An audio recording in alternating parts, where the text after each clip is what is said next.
தாவேக ஆட்சி பொறுப்பேற்றுக் கொண்ட பிறகு தொடர்ந்து குற்றங்கள் பெருகி கொண்டே வருகிறது.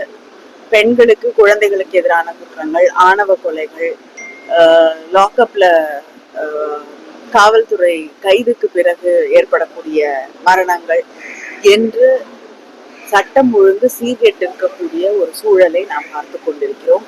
அதைவிட கவலைக்குரிய ஒன்று, இந்த குற்றங்களில் பல குற்றங்களை செய்திருக்கக்கூடியவர்கள் தாவேகாவை சேர்ந்தவர்களாகவே நாம் காணக்கூடிய ஒரு சூழல் இருக்கிறது. சில நேரங்கள்ல அவங்க மீது நடவடிக்கை எடுக்கப்படுகிறது.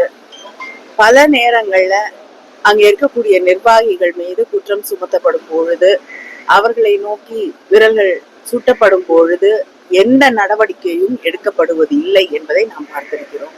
அதனால சட்டம் ஒழுங்கு மிகப்பெரிய ஒரு கேள்விக்குறியாக இந்த ஆட்சியிலே மாறி